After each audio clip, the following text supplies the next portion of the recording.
Bangladesh cricket board সংক্ষেপে BCB এদের ডিকশনারিতে cricket ও logic বলে কিছু নেই, যা আছে তার নাম অবসেশন।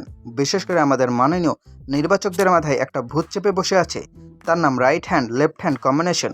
মাঠের পারফরমেন্স যাক চুলোই, ফর্মে কে আছে না আছে তা দেখার কোনো সময় নাই, কিন্তু মাঠে একটা ডানহাতি আর একটা বাহাতি ব্যাটার থাকতেই হবে। আর এই অদ্ভুত কম্বিনেশনে জাতাকলে পড়ে পিছিয়ে মরছে আমাদের তরুণ প্রতিভা পারভেজ হোসেন ইমন। ওরে ভাই, ইমন ছেলেটার কী অপরাধ?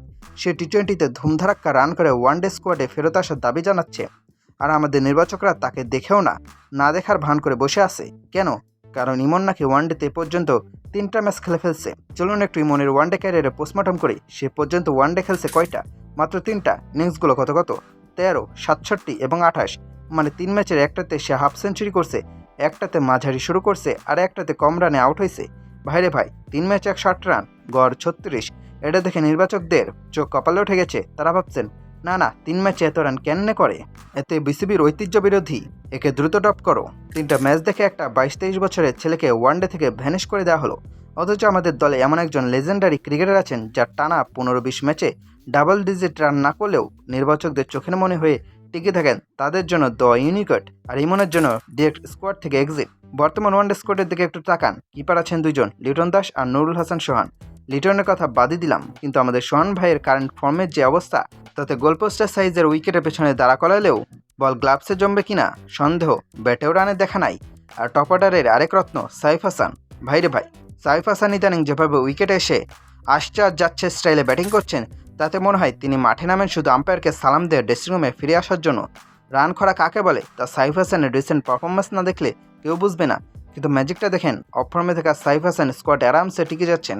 তার সিটে একদম বুকড। আর ওদিকে টি-20 পারফর্ম করে আসা টপ অর্ডার থেকে মিডল অর্ডার যে কোনো পজিশনে ব্যাট করতে পারা ইমনের কোনো জায়গায় নাই। কারণ সাইফ হাসান ডানহাতি আর ইমন বাহাতি। কি চমৎকার লজিক, তাই না?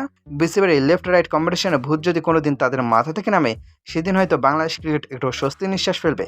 প্রতিপক্ষ বোলার একটা অফ স্পিনার আনলে আমাদের ডাগোটে নাকি হার্ট অ্যাটাক শুরু হয়ে যেতে হয়। হাই, এখন তো একজন বাহাতি নামাতে হবে। প্রতিপক্ষ লেগ স্পিনার আনলে ডানহাতির খোঁজ পড়ে। আরে ভাই, ব্যাটাররা যদি কোয়ালিটি সম্পন্ন হয়, সে ডানহাতি হোক আর বাহাতি হোক, সে রান করবে। কিন্তু না, আমাদের নির্বাচকরা মাঠে যেন দাবা খেলেন, আর এই দাবার বোর্ডে পিছিয়ে মরছেন ইমনরা। ইমন উইকেট কিপিং করতে পারে, ওপেন করতে পারে, 3-এ খেলতে পারে, আবার প্রয়োজনে 4-এও নামতে পারে। এত গুণ থাকাটাই যেন তার জন্য কাল হয়ে দাঁড়িয়েছে। বিসিবি যেন একটা অলরাউন্ডার বা ইউটিলিটি প্লেয়ার পাইলেই চিন্তা করে একে কিভাবে ঘরে বসিয়ে রাখা যায়। ট্যালেন্ট নষ্ট করায় আমাদের ক্রিকেট বোর্ডের জুড়ি মেলা ভার। এর আগে কত ইমন, কত প্রতিভা এই নির্বাচকদের এক্সপেরিমেন্টের বলি হয়ে হারিয়ে গেছে। তার কোনো ইয়াত্তা নেই। ইমনকে টি-20 খেলার ভালো পুরস্কার হিসেবে ওয়ানডেতে সুযোগ দেওয়া তো দূরের কথা, তাকে পুরো দৃশ্যপট থেকেই সরিয়ে দেওয়া হচ্ছে। তাহলে শেষমেশ ইমনের জন্য আমাদের একটা ফ্রি পরামর্শ আসছে। ইমন ভাই, তুমি দ্রুত তোমার ব্যাটিংয়ের হাতটা বদলানোর চেষ্টা করো। কালকে থেকে ডান হাতে ব্যাটিং প্র্যাকটিস শুরু করো, কারণ এই বোর্ডে রান করাচ্ছে ডান হাতে হওয়াটা অনেক বেশি জরুরি। আপনাদের কি মনে হয়, সাইফ হাসানের জায়গায় কি ইমনের সুযোগ পাওয়া উচিত ছিল না, নাকি বিসিবির এই লাইট রেপ্ট থিওরি পৃথিবীর শ্রেষ্ঠ ক্রিকেট থিওরি?